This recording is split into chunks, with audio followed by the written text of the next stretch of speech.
Hey guys, welcome back to the Pre-Calculus 20 videos. In this video, we're going to be looking at lesson 2.3 from your textbook, which is all about the sine law. So I did introduce the concepts of the law of sine and the law of cosine in your lesson.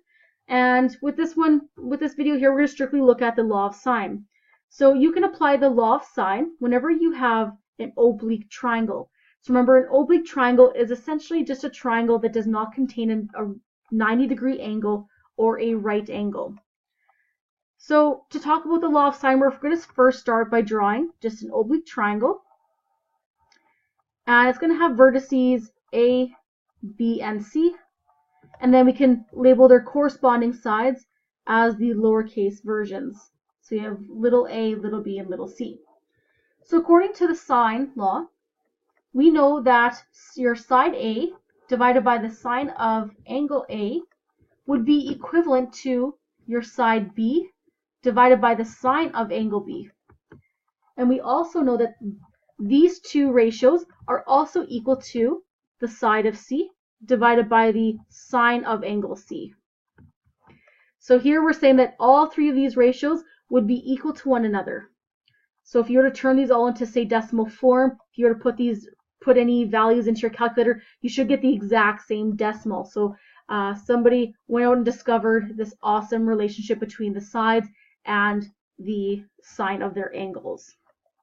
So now let's apply this law of sine to an actual triangle. So this here is the first example in your notes, and here what we're going to do is we're going to find angle B to the nearest whole number. So whenever I am working with these triangles, one thing that's going to be really important is to identify what kind of situation you're given. So, and when I say situation, we're going to be looking for how many sides and how many angles are you given. So in this case here, we're looking at a side angle situation. So we have S, S, A. That right there is one of your clues that we're going to be using the law of sine.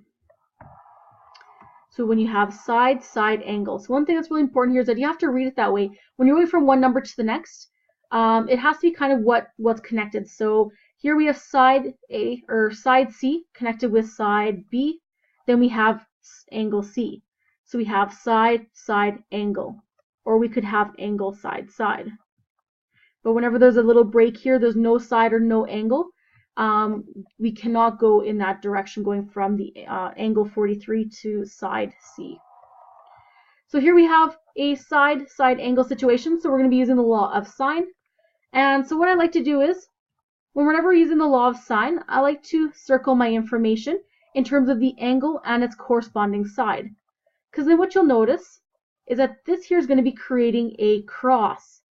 And we're going to see why that's relevant in just a moment. So first we have to start off by writing your equation or your formula for the law of sine. And here we're working with B and C. So going back up to our law of sine, we're going to be using the second part of our law. I'm going to start off by writing this down. So we have side B divided by the sine of angle B is equal to C divided by the sine of angle C. Then you can fill in all the information that you know. You know side B is 37.9 centimeters. And then we're looking for that unknown angle, so we're going to leave that as sine B.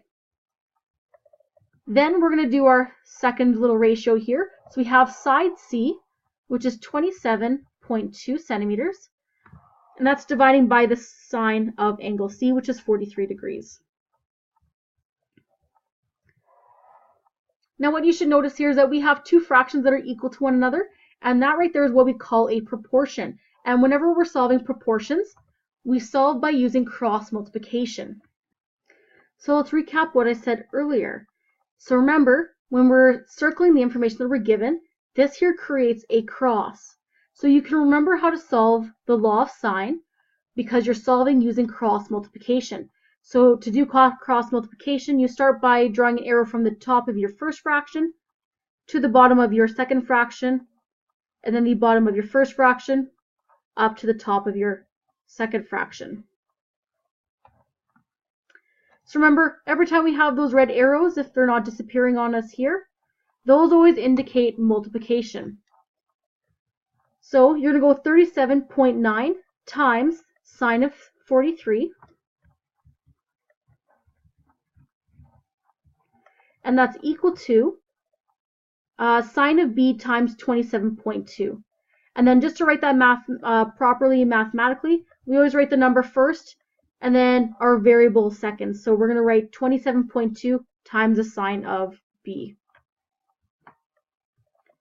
Then what we're going to do is we're going to solve for sine of b, so we need to get rid of this 27.2.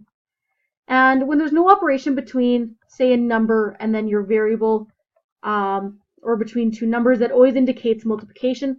So to get rid of multiplication, you have to divide. So you're going to divide by the number that you're trying to get rid of. And because this is an equation, what you do to one side, you have to do to the other to keep that equal. So just to clean up our right-hand side here, 27.2 divided by 27.2 will cancel each other out. So you're left with sine of angle B. And then for our left side, one thing that's really important is I like to rewrite all of my numbers, and I don't ever touch my calculator until the very end. That way I don't have to worry about rounding. So I'm just going to rewrite 37.9 times the sine of 43 divided by 27.2.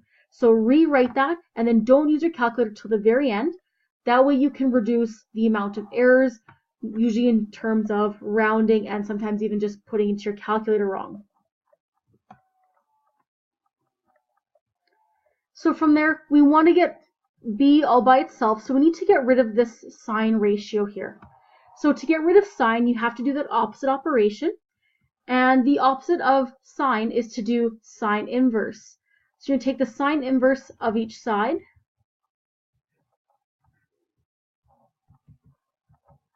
And then write what you're left with.